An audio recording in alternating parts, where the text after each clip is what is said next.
What's going on, guys? Welcome to the video slash podcast slash Q&A time. It's Tyson Brown here, back with another episode for you. So today's question was a really good one because I know I've experienced this a lot of times before, and this person came to me and they're like, hey, look, I've been trying really hard. I recently got back into the gym. I've been training. I've been tracking my calories. I've been doing everything you told me to do. And I was going really good. I got really close to my goal weight. I got down to, I think they said they were 67.5 kilos and they wanted to get to 67 flat. And so they were really close. But then they had this holiday on the weekend, right? It wasn't a big holiday. They went from Friday until Monday night. And this person got back to me yesterday and messaged me and they're like, hey, I'm really frustrated. Like, I think I've undone all my hard work. I'm like, why? What happened?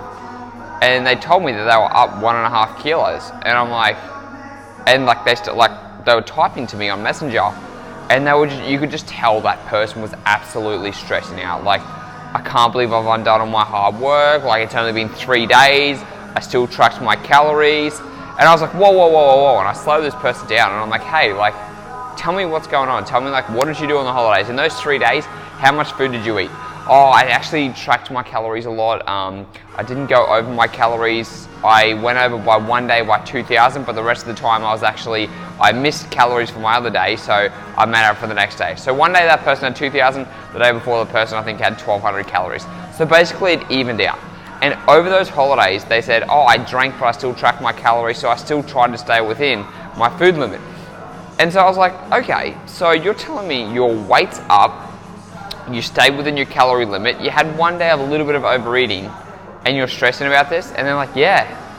And it turns out, that's just what happens, all right?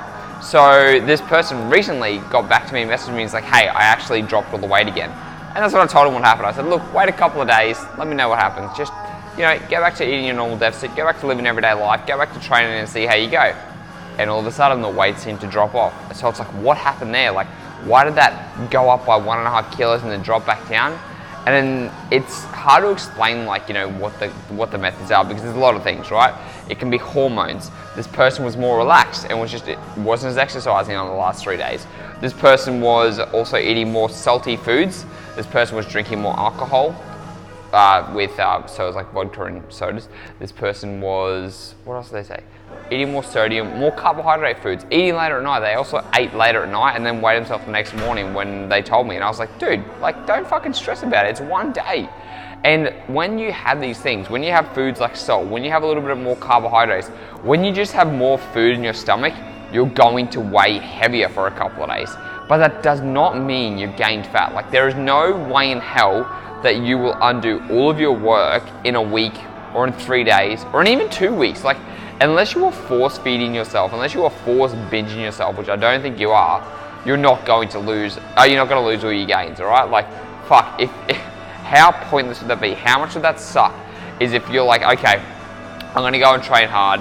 It's been 8 weeks, I've put in a lot of effort, I'm gonna have 3 days and go on a holiday. I'm gonna drink a little bit of alcohol, I'm gonna stay under my calories, and I'm not gonna exercise as much. And then you come back and it's fucking ruined. Like, no one would want to go to I wouldn't go to the gym. I would not personally train. Actually, I still would. I wouldn't train for trying to lose weight if I knew that after a day or two of going bad, unquote, that I would lose everything. And it doesn't happen like that, okay? So you'll never undo your results within a week or within, I would say after 2 weeks. Like, yeah, after 2 weeks, if you've honestly done no exercise, if you've just been eating like shit, if you've had low protein and you just start going backwards, then yeah, you're probably gonna undo some progress. But like, honestly, 3 days wouldn't even put it as stressful, especially if you're still tracking your calories and tracking your macronutrients and stuff like that. Like, fuck, like, do not stress about it, okay? So don't get that up in your head. You're never going to go backwards in such a short amount of time frame. All that effort you put in, it's still gonna be worth it, okay? So, like I said, it's gonna be water fluctuation, gonna be things like that. Now, water fluctuation also doesn't mean fat gain, remember that, because it takes 3,500 calories to gain a pound of fat. So that means if you were to gain 1.5 kilos, which is 3 pounds, you would need to eat 3,500, 7,000, over 10,000 calories within that 3 days, extra on top of everything else, in order to gain that fat. That's if you're not in a deficit already. That's a fucking lot of food. 10,000 calories, is that right? 3,500, 10,500 calories. Yeah, sorry, that is right. Like, to gain 3 pounds of fat, 1.5 kilos, in 3 days, eating over 10,000 calories above maintenance, that is a lot of food. Plus the thermic effect of food, which actually burns calories when you eat certain foods too. So the more food you eat, the more calories you burn in general, the heavier you are. Like, it doesn't play out like that. So don't stress out about that. So there's no way in hell that you're gonna gain a kilo or 1.5 kilos in a day or in 2. Another story, when I came back from the US and I was on my maintenance phase, I actually came back from the US 7 kilos heavier. That's right. I went from 77 kilos or 14 pounds heavier. I went from 77 kilos down to 70, went on my trip, came back 77 kilos, and I was like, what the hell? And it's simple. Number one, I was backed up from the flight. You know, when you go flying for long periods of time, it mucks up your digestive system a couple of days. Number two, I was having more carbohydrates than usual. Number three, the flight was very, very stressful. So all these things, and I had a lot of sodium before I went because I wanted to keep my hydration high. So all those things added up, and it said I was 7 kilos heavier. But guess what happened after 3 days? I was back to my normal weight. I was back to 70. It's like, oh shit, that's as simple as that. So don't get caught up in like, oh my God, like I've gained X amount of weight in a certain amount of time, because it doesn't happen. Water retention, all those other things play a factor. So don't let it affect you. And if you know this is gonna play a part, if you're like, oh my God, like, you know, this is really gonna fuck me up, then don't weigh yourself for a couple of days. Don't let that scale define you, because if you start stressing out about the scale and then it causes you to restrict everything and be really, really like, you know, strict on your diet and eat nothing, then it's gonna fuck you up in the long run, okay? So don't get that mentality in your head of just like, oh my God, you know, I've ruined everything, my progress is gone, because I can guarantee you it's not gone. It's just the water weight. Give it a couple of days, it's gonna go back down. Don't measure yourself, don't do any of that stuff. Give yourself a week. Like if you've gone on holidays and you've come back, before you jump on that scale, before you measure yourself, go and do some exercise for that week, get back into a good eating routine habit, and then weigh yourself, then check everything and see how you go. And that's gonna be the most important thing, because if you can do that, if you can stay on the right mindset, if you can let people, like if you can get the idea of like, I need fast results, I need, like if I don't exercise today or any of that stuff, my hard work's gonna be ruined. Get that shit out of your head and change it up, change up your thinking, change up the way you think. Just be like, okay, look, I've had a little bit of relaxing time, whatever's happened, I'm getting back into it, and it's gonna be so much more sustainable for you. Because remember, this isn't like a short-term thing. You might have put on 1.5 kilos, and let's say you did put on a kilo, let's say you put on 1 or 2 kilos, it's pretty easy to get rid of it again. I mean, sure, you take a couple of steps backwards, but it just means you're gonna take longer to achieve your goal, but hey, you're still gonna fucking achieve your goal. Like, unless you have a deadline, unless you got a photo shoot, unless you got a bodybuilding competition, which you shouldn't be watching me if that's the case, because I ain't gonna be teaching you how to do that stuff. I mean, look at me, I ain't gonna be walking around as a bodybuilder. So unless you got that stuff, it's gonna be okay, so don't stress about it.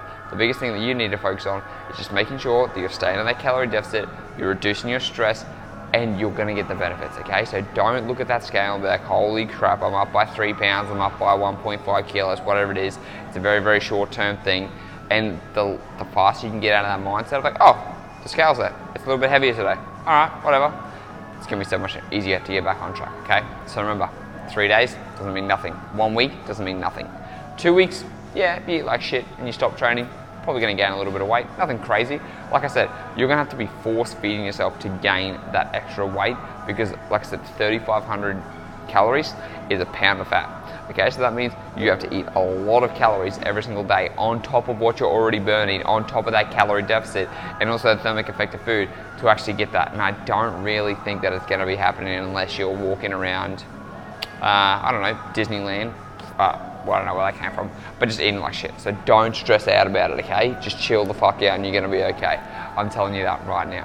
So that's another episode, done and dusted. Another 9 minutes and 15 seconds. Man, I'm getting good at these. It's actually funny. So this morning, I've talked to you guys about getting it done early in the morning. It's currently 5:30 in the morning. I've just done a 10-minute video and I feel great because I didn't want to do it, and now it's out of my way, and now I can get to the rest of the day and kind of do whatever I want.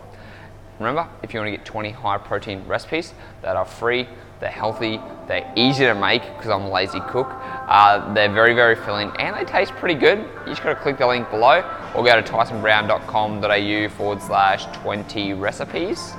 Yep, and download it there. Till tomorrow, speak to you then.